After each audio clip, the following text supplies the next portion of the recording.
నీకు అప్పటి నుంచి ఫోన్ ఎప్పుడు వచ్చలేదు చేస్తున్నా పంపిస్తున్నా నెట్ వస్తలేదు అయినా కూడా నేను క్షమాపణ చెప్తాను నాకు సంబంధం లేకపోయినా అయినా కూడా రమేష్ ఎవరికే ఫోన్ కూడా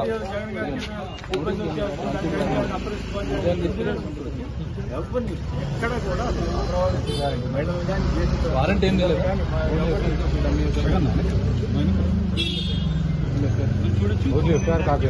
ఎఫ్ఐఆర్ పరిస్థితి చూస్తున్నాం. బట్ ఒక జర్నలిస్ట్ కి సంబంధించి నేను చాలా క్లియర్ గా ఆయన 70 సంవత్సరాల ఆయన వయసు సీనియర్ సిటిజన్ 70 సంవత్సరాల వయసులో బయట కూర్చోబెట్టారు అనేటువంటిది సెక్షన్ చూసుకుంటే మనము ఆయన మీద కేసు అయింది. ఎక్కడంటే రాయపూడి గ్రామానికి సంబంధించినటువంటి తుళ్ళూరు పోలీస్ స్టేషన్ సంబంధించినటువంటి కేసు ఇది. ఈ కేసులో మనం చూసుకుంటే ఆయనకు సంబంధించి అటు సెక్షన్ 79, 196 సబ్సెక్షన్ 1, తర్వాత 353 ఉంది సబ్సెక్షన్ 2, తర్వాత 299 61 subsection 1, DNS 67, ITA 3 subsection 1, subsection 4, తర్వాత SC ST PC act PCA అనేటువంటి ఇవన్నీ సెక్షన్స్ లో పెట్టడం జరిగింది.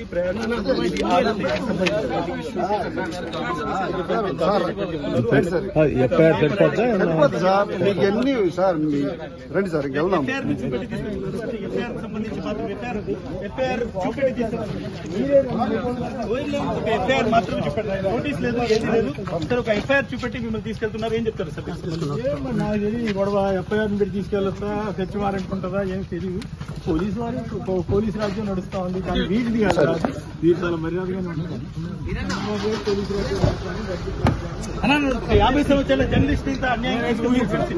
ఈ పరిణామం ఊహించలేదు. జరుగుతున్నటువంటి దారుణమైనటువంటి సంఘటన ఎక్కడ సాక్షికి సంబంధం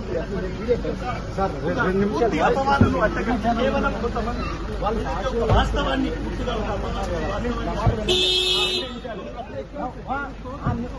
మీరు కోఆపరేట్ చేయాలి సార్, మీరు కోఆపరేట్ చేయాలి. మీరు కోఆపరేట్ చేయాలి. ప్లీజ్ ఉండండి. పరిస్థితి చూస్తున్నాం. బట్ ఒక జర్నలిస్ట్ కి సంబంధించి నేను చాలా క్లియర్ గా ఆయన 70 సంవత్సరాల ఆయన వయసు సీనియర్ సిటిజన్ 70 సంవత్సరాల వయసులో బయట కూర్చోబెట్టారు అనేటువంటిది సెక్షన్ చూసుకుంటే మనము ఆయన మీద కేసు అయింది. ఎక్కడంటే రాయపూడి గ్రామానికి సంబంధించినటువంటి తుళ్ళూరు పోలీస్ స్టేషన్ సంబంధించినటువంటి కేసు ఇది. ఈ కేసులో మనం చూసుకుంటే ఆయనకు సంబంధించి అటు సెక్షన్ 79, 196 సబ్సెక్షన్ 1, తర్వాత 353 ఉంది సబ్సెక్షన్ 2, ఇక్కడ చూస్తున్నాం. పూర్తిగా మనం చూడొచ్చు. ఇక్కడ నుంచి వెహికల్ ఏదైతుందో ఎక్కడి నుంచి వాళ్ళు వెహికల్ లో వచ్చారు. ఈ రోజు ఉదయాన్నే తన వాళ్ళు సాక్షి వాళ్ళు తీసుకున్నారండి, మిగిలిన వాళ్ళు అందరూ ఉన్నారు కదా. ప్లీజ్ నా మాట వినండి. 2 నిమిషాలు మీరు కోఆపరేట్ చేయాలి సార్, మీరు కోఆపరేట్ చేయాలి. ప్లీజ్ మీరే చేయాలి, మీరు కోఆపరేట్ చేయాలి. ప్లీజ్ ఉండండి.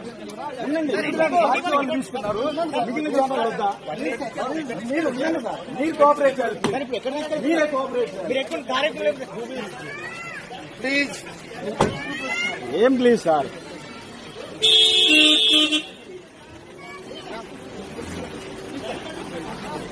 ఏం పర్లేదు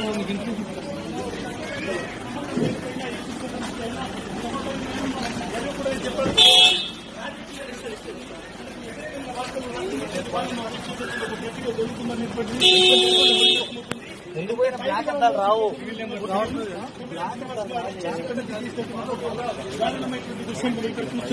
పూర్తిగా మనం చూడొచ్చు. ఇక్కడ నుంచి వెహికల్ ఏదైతుందో ఎక్కడి నుంచి వాళ్ళు వెహికల్ లో వచ్చారు. ఈ రోజు ఉదయాన్నే తన షో ముగించుకొని ఇంటికి వచ్చినటువంటి ఆయనను పూర్తిగా అరెస్ట్ చేసి తీసుకెళ్తున్నటువంటి చూస్తున్నాం.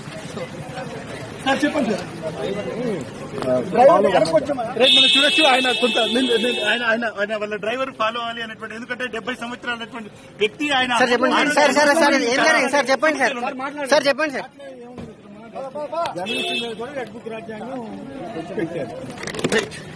సార్ మాట్లాడాలి చెప్పొచ్చు. జర్నలిస్ట్ అనేటువంటి వాళ్ళు తప్పుడు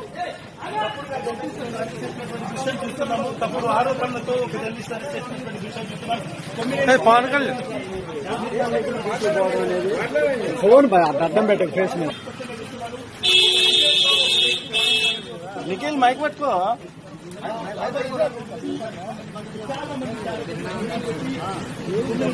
అరెస్ట్ చేసి 11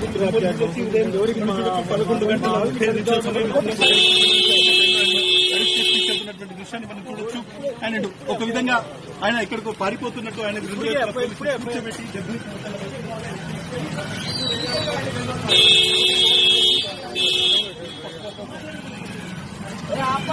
అవర్